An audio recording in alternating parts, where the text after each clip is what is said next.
আসসালামু আলাইকুম। The intelligence investor YouTube চ্যানেলে আজকের ভিডিওতে আপনাদের স্বাগতম। আজকে ব্যস্ত থাকার কারণে একটু বাইরে ছিলাম, এই জন্য ভিডিওটা করতে একটু দেরি হয়ে গেল। কালকের মার্কেট আপডেট নিয়ে আজকের ভিডিওটা থাকবে। প্রথমে আপনাদের ডিএসসি ইন্ডেক্সটা দেখাই। দেখেন, ডিএসসি ইন্ডেক্সটা এই যে গ্রিনের পরে রেড, গতকালকে বলেছি ব্যাক টু ব্যাক, পরে যেটা হবে আরেকটা গ্রিন ক্যান্ডেল হবে।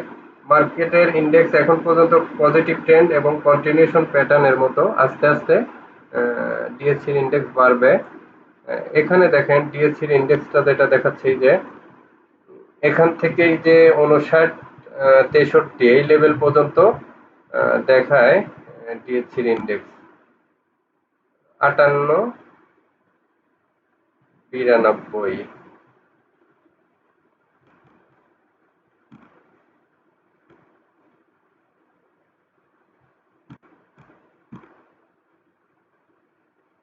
এই পর্যন্ত দেখায় 98 92 5892 পর্যন্ত ইন্ডেক্স দেখায়। তো এই পর্যন্ত মোটামুটি মার্কেট যাবে, এটা বোঝা যাচ্ছে। এখন চলুন চলে যাই প্রতিদিনের মতো আমাদের টপ 10-এ। টপ 10-এ আজকে প্রথমেই ছিল মালিক স্পিন। দেখে আসি মালিক স্পিন কি করেছে আজকে।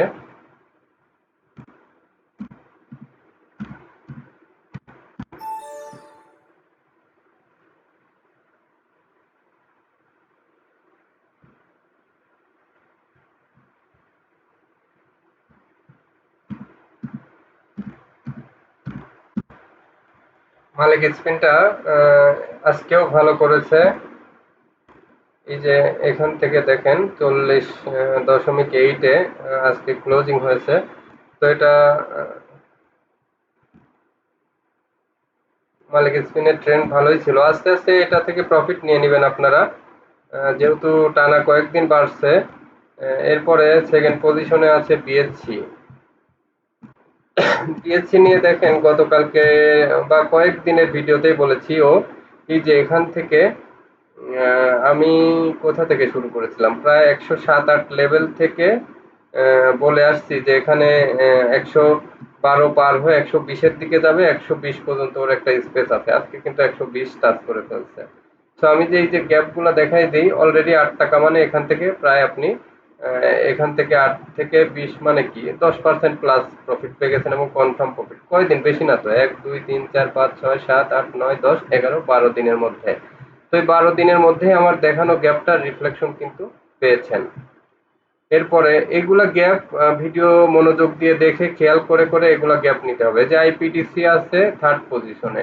আইপিটিসি কি বলেছি আমি, 38-এর কথা বলেছি যে 38 পর্যন্ত যাবে। আস্তে আস্তে কিন্তু আইপিটিসি আগায় যাচ্ছে। আইপিটিসিটা এখনো মোটামুটি ট্রেন্ড ভালো। 38 পর্যন্ত আপনারা হোল্ড করেন আপাতত। এরপরে 38 গেলে ট্রেন্ড দেখে পরবর্তী সিদ্ধান্ত। এরপরে ইউনিয়ন ব্যাংক এসেছে আজকে। ইউনিয়ন ব্যাংক নিব না, কিন্তু দেখার স্বার্থে, মার্কেট বোঝার স্বার্থে কি পরিমাণ ফান্ড গেল এইটা বোঝার জন্য শুধু এটা দেখব। এখানে তো কিছুই দেখাচ্ছে না। আচ্ছা, এটা বাদ, তাহলে বেক্স ফার্মাটা দেখে আসি। বেক্স ফার্মাটা ওই যে আহ, আপনাদের কোথায় বলেছিলাম খেয়াল আছে?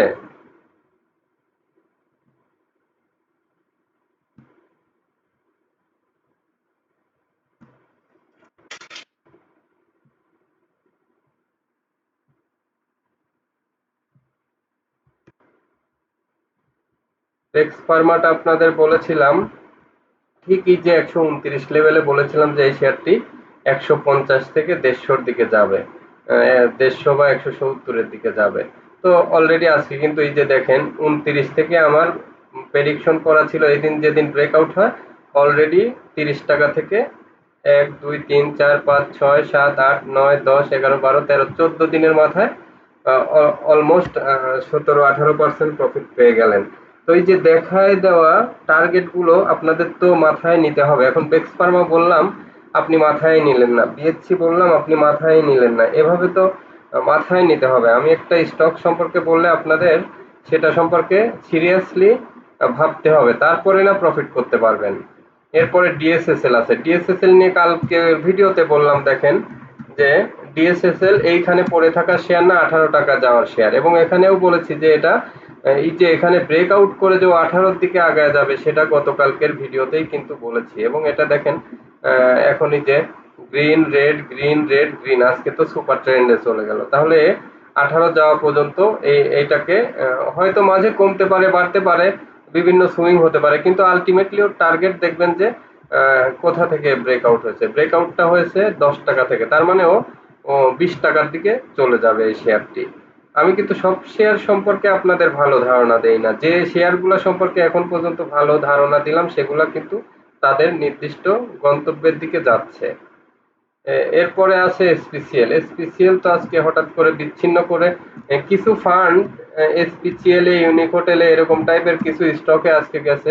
এই যে এসপিসিএলটা আজকে ব্রেকআউট হয়েছে এবং ভালো ভলিউম হয়েছে, তো এসপিসিএলটা এখন এখান থেকে ভালো হতে পারে। দেখি কি অবস্থা। 57 থেকে ব্রেকআউট নিল, তো এ ধরনের শেয়ার মাথায় রাখবেন, অল্প অল্প করে কিনতে পারেন। যদি দেখেন ডাব্লিউ আকৃতির প্যাটার্ন হয়ে যেহেতু ব্রেকআউট করেছে এখানে এসে, তার মানে কি ও রিভার্স প্যাটার্ন। রিভার্স প্যাটার্ন সবসময় এটা অনেক বেশি বাড়ে, বাড়ার চান্স থাকে। তো এসপিসিএল এখন বাড়বে। এরপরে এসপিসিএল এর পরে আছে BSRM steel, national housing finance, fake deal.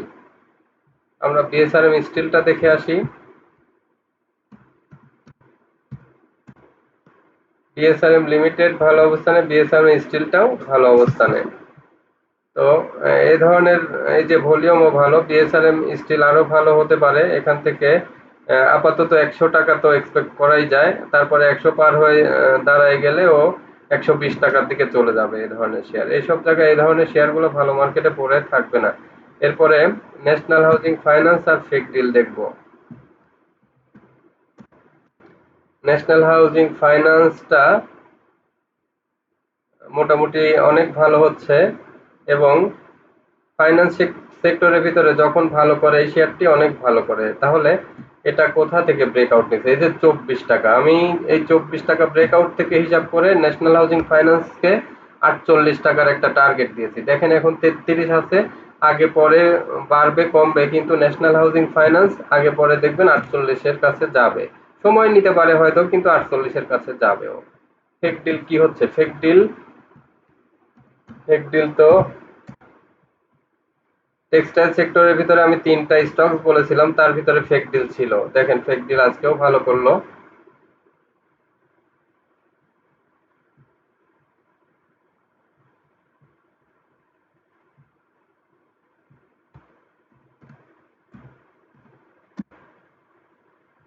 Fake ডিলের অবস্থা অনেক স্ট্রং, ফেক ডিল আরো ভালো হবে মনে হচ্ছে। তারপরে জেনেক্সিল, এই যে জেনেক্সিলটা কিন্তু এর আগে দেওয়া একটা টার্গেট দিয়েছিলাম, দেখেন ওই টার্গেটটা কিন্তু আজকে পার হয়েছে। আমি বলেছি যেদিন, ও না, ওই টার্গেটটা এখনো পার হয়নি, কিন্তু যেভাবে ও রিভার্স করতেছে জেনেক্সিলটা কিন্তু ওই টার্গেট এবার পার করে চলে যাবে। দেখেন এই যে একটা রেখা আঁকায় দেওয়া ছিল, কিন্তু এর নিচে নামে না, এখান থেকেই রিভার্স করেছে, এবং 38.50 ক্রস করে কি করবে ও এবার কিন্তু 50-এর দিকে চলে যাবে। ব্রেকআউট হয়েছে 28, 28 দোকানো 56, তাহলে জেনেক্সিল 56 দিকে যাবে। এখন জেনেক্সিলকে একটু বেশি গুরুত্ব দিবেন আপনারা, জেনেক্সিলের এই রিভার্স প্যাটার্নটা ভালো। এরপরে অ্যাপেক্স স্পিন, ইটিএল, এই দুইটা দেখে আসি।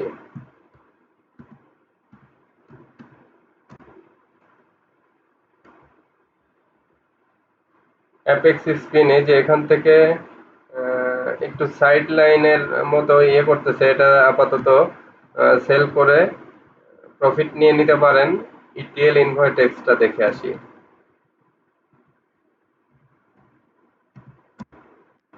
ইটিএলটাই যে গ্রিনের পরে রেড দিয়ে গ্রিন, এগুলো খুব ভালো প্যাটার্ন। এখন কি এই কন্টিনিউশন প্যাটার্নের দিকে চলে যাবে, তার মানে ইটিএলটা ভালো হবে। ইটিএল এর পরে এবার ইনভার্টেক্স, ইফাদ অটো।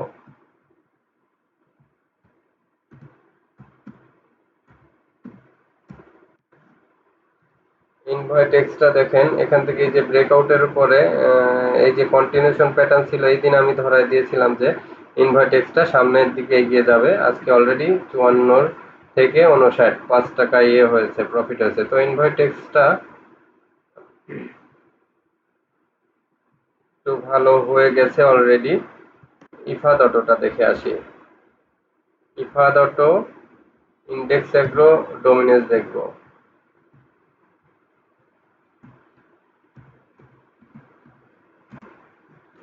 ইফাদ অটোটা ওই যে আস্তে আস্তে ট্রেন্ড নিচ্ছে।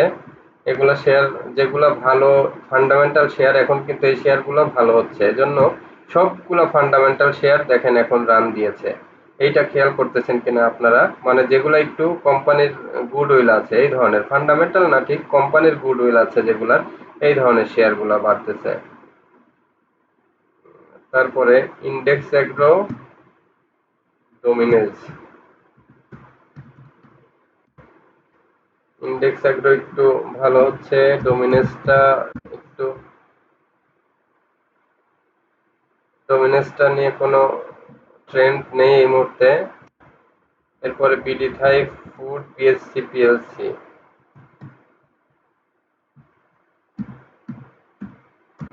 বিডি থাই ফুডটা এখান থেকে আবার একটু ঘুরতে পারে। বিএসসি পিএলসিও যে ব্রেকআউট নেওয়ার পরে বলেছিলাম এখান থেকে আবার 170-এর দিকে যাবে। তো 150-এর দিকে ব্রেকআউট নিয়েছিল, তখনই এই শেয়ারটি নিতে বলেছিলাম। এই যে একদিন রেড হয়েছে, পরে ব্যাক টু ব্যাক গ্রিন, এটা খুবই ভালো সাইন। বিএসসি পিএলসিটাও এখান থেকে আরো ভালো হবে। তো সব শেয়ার তো নেওয়া যাবে না, এখান থেকে যে কোনো একটা শেয়ার বেছে নিতে হবে। সেই শেয়ার পরে বাঁচবো। এখন নাহিটা দেখে আসি।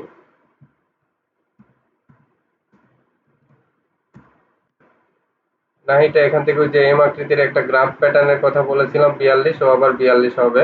42-এর পরে যদি ব্রেকআউট হয় তখন ভিন্ন কিছু হতে পারে। এরপরে এমএল ডাইংটা দেখে আসি। এমএল ডাইংটা ভালো হবে। এমএল ডাইংটা দেখেন, এই যে অনেক আগে একবার এমএল ডাইং এর কথা বলেছিলাম, সে তখন এই যে এইসব জায়গা থেকে ট্রেন্ড নিতে গিয়ে নেয়নি। বাট এখন যে প্যাটার্নে আছে এমএল ডাইংটা, টেক্সটাইল সেক্টরের প্রত্যেকটা শেয়ারই এখন একটু গুরুত্বের সাথে নেবেন। ফান্ড কিন্তু টেক্সটাইল সেক্টরের দিকে যাচ্ছে। এরপরে আইটিসিটা দেখে আসি। আইটিসিটা আজকে সামান্য একটু সেল প্রেসার ছিল। ওই যে এতগুলা গ্রিন ক্যান্ডেলের পরে একটা রেড ক্যান্ডেল না হলে তো বেসমেন্ট শক্ত হয় না। আজকে একটা রেড ক্যান্ডেল দিয়েছে, এটা এই ট্রেন্ডের জন্য খুবই ভালো হয়েছে। পরের দিন দেখবেন যে আবার গ্রিন ক্যান্ডেল দিয়ে উপরের দিকে যাবে। এ ধরনের ট্রেন্ড গুলো ভালো। Uttara finance, national tubes, first prime. Uttara finance দেখে আসি।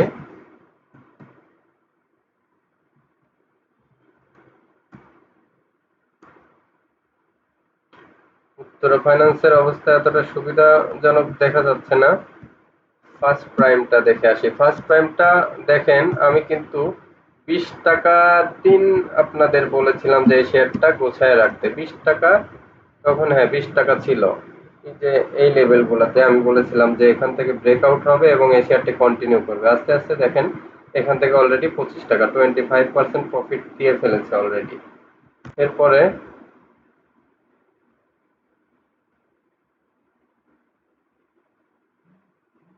পিএফ ওয়ানটা দেখে আসি। আজকে তো পিএফ ওয়ান চমৎকার পজিশন ছিল।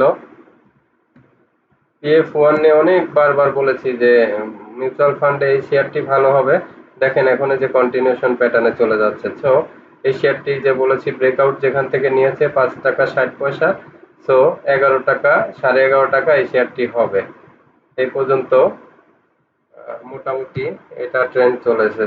তাহলে এখন দেখি চলুন কোন কোন শেয়ার নেওয়া যায়। ফাইনালি মালিক স্পিন যেহেতু বেড়ে গেছে, মালিক স্পিন নেওয়া যায় না। বিএসসি 120 টার্গেট দিয়েছিলাম, এখান থেকে হয়তো আরো বাড়বে, বাট এখন বাড়তি শেয়ার নেওয়া যাবে না। আইপিডিসি এটা 3 থেকে 4 টাকা এখনো প্রফিট পাওয়া যাবে। বেক্স ফার্মা এটাও প্রফিট পাওয়া যাবে। এখন এই যে ডিএসএসএলটা নিতে পারেন, ডিএসএসএলটা নেওয়া যায়, জেনেক্সিলটা নেওয়া যায়, জেনেক্সিল নেওয়া যায়।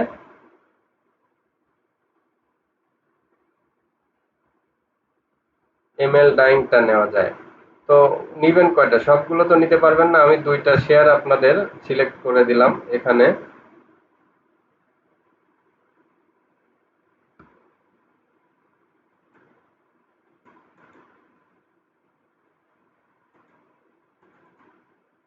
এক হচ্ছে জেনেক্সিল, 2 নাম্বার হলো ডিএসএসএল। এই দুটাকে সিলেক্ট করে দিলাম, এই দুটাকে নজরে রাখেন। আর বিএসসি পিএলসি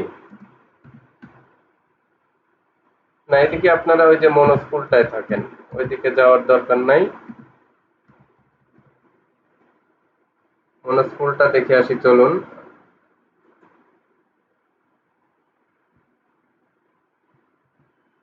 মনোস্কুলের ক্ষেত্রে আজকে কি হয়েছে দেখে আসি।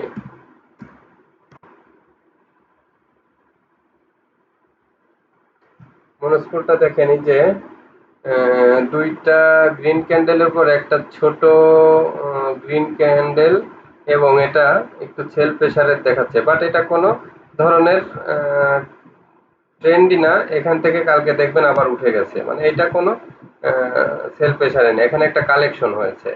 মানে মার দেওয়ার মতো একটা ফলস একটা আচরণ করে শেয়ারটা আসলে এখান থেকে কালেকশন হচ্ছে। তো এখন হচ্ছে প্রভাতী ইন্স্যুরেন্সটা দেখে আসি। প্রভাতীটা আজকে হঠাৎ করে ৭০ টাকা উঠে গেল, এবং ৭০ টাকা উঠে গিয়ে আরেকটা নিচের দিকে আসলো। কালকে যদি এখান থেকে আবার বড় গ্রিন ক্যান্ডেল হয়, তাহলে তো আবার এইটাই কিনবেন, ফার্স্ট টার্গেট এটা নিবেন। যদি এখান থেকে কালকে দেখেন গ্রিন ক্যান্ডেল দিয়ে রেটটা পার হচ্ছে, অন্য সব শেয়ার বাদ দিয়ে প্রভাতী ইন্স্যুরেন্সটা কিনবেন, তখন এটা কি হবে, আরো স্ট্রং, আরো কনফার্ম করবে ও। এখান থেকে আবার দেখবেন 2-3 দিন টানা বাড়বে। সো মনোস্কুল, প্রভাতী ইন্স্যুরেন্স এগুলার মধ্যেই থাকেন। আর ওই যে অনেক শেয়ারই এখানে আছে, এই শেয়ারগুলো সবগুলোই ভালো করবে। 100-200 করে ট্রায়াল বেসিসে সিদ্ধান্ত নিতে পারেন। আর এখানে হচ্ছে যে প্রভাতী ইন্স্যুরেন্স ট্রেন্ড ফলো করে নেবেন, মানে এখানে সিলেকশনে রাখলাম, বাট ট্রেন্ডটা ফলো করবেন। ট্রেন্ডটা কি, কালকে গ্রিন ক্যান্ডেল দিয়ে যদি উপরে চলে যায়, তাহলে আমি বেশি করে লোড নিব, আমি অনেক লোড নিব। মনোস্কুল যদি কালকে গ্রিন ক্যান্ডেল দিয়ে উপরে উঠে যেতে লাগে, আমি অনেক লোড নিব। ডিএসএসএলটা এন্ট্রি নিব, ঢাকা ডাইং এন্ট্রি নিব, পিএফ ওয়ানটা হোল্ড করব। জেনেক্সিলটা আজকে অল্প কয়টা নিয়েছি, কালকেও নিব যদি জেনেক্সিলের ট্রেন্ড থাকে। তো এই কয়টা শেয়ার আজকে পছন্দের শেয়ার। আপনারা সবাই ভালো থাকবেন, ভিডিওটা পুরো মনোযোগ দিয়ে দেখবেন। সবার জন্য শুভকামনা, শুভরাত্রি।